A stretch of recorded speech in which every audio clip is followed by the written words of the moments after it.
going to be reading an excerpt from my story, Addressing You, which was the short story that was a finalist this year. In this story, the main character, Joe Alsabrook, is primarily looking back on a relationship from his junior year in high school, where he, as a white trumpet player in the marching band, dated Amy Jones, who was a black majorette. And I was trying to capture a specific time and place in history, Selma, Alabama, about 25 years ago, during a time of renewed racial unrest. The story, in each section of the story, there's a different you that's being addressed. And the two sections I'm going to be reading from today, the you is Amy Jones, the former girlfriend, and then the second section will be the younger Joe Alsabrook. What I'm hoping to do in these two sections is show not just a specific time and place in history, but also a specific time in life. That time when, as teenagers, we first encounter how layered and complicated life is going to be.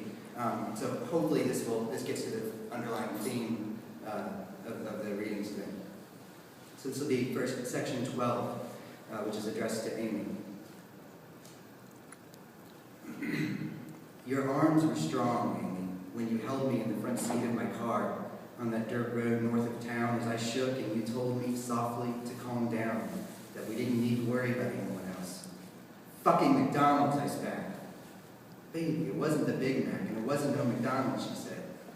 I don't care. The stars were layered like rime across the black sky outside my car windows. You remember the McDonald's that time. Another couple Friday nights into our dating, after another football game, everyone headed to get burgers and Cokes before whatever party started. We were there when the football team from the SEG Academy came and saw us together and made comments about how they would pay you better than what I was, but only if you would do better things for them. I swear, if I knew how, I would have killed someone. But then our football players were there too, white ones and black ones together, and you pulled me, yelling out the side doors, the punches and the blood, and the ketchup started flying. In section 13, addressed to the younger Joe. You poor soul, Joe Alsabrook, you poor scared kid. Homecoming night. You danced with Amy, held close in the darkened gymnasium, hoping it would never end, the darkness of the dance, the rotating sparkles of the lights from the disco ball hung from the rafters by the decorations committee, the smell of Amy's hair as she nestled her head against your chest. You didn't want it to end, but you knew it would. Knew this was the night that she would lead you out of there early, right after you had your pictures taken to prove to her parents that you were there like you said you would be, that soon you would be in your car on that dirt road again, that you would have your hands all the way off this time, not just pushed down where she could touch you, that her dress would end up folded neatly on the back seat to avoid getting wrinkled or worse, that she would be naked in front of you, that you would be afraid to really look at her, all of her, that you would kiss the skin of her throat, her chest, her neck, and her ears and her cheeks over and over, not quite sure what to do or where to go, how far down, what to touch, what was okay, what was forbidden, what was both.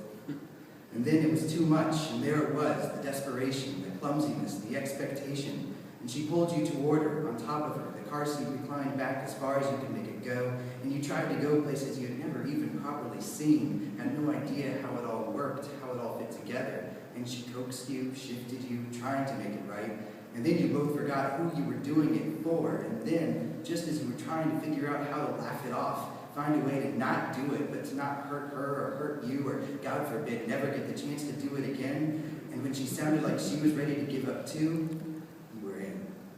It must have been half an hour of complete foolishness to get there, but then it was better than any hand, hers or yours, had ever been, so different, so clearly like what the pursuit of life for the rest of your life would be about.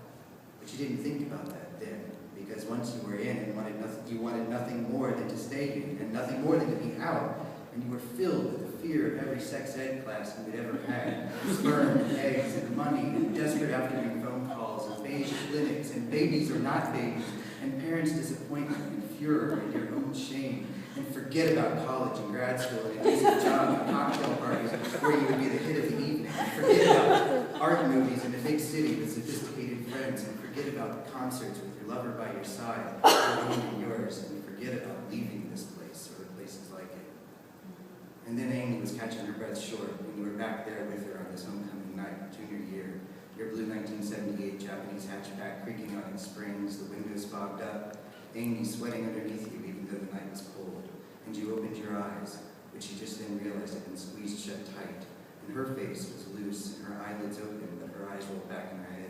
and you felt her hands on your naked ass, and felt her legs moving under yours, and you realized that your whole life was about to end, and you said, quietly, Amy, no, I can't. And then you backed down off of Amy to the floor at her feet. And then she laughed and tied her fingers in your hair, and you realized you had no idea what a woman is or what a woman wants, but you knew this was enough, whatever it meant, whatever it was.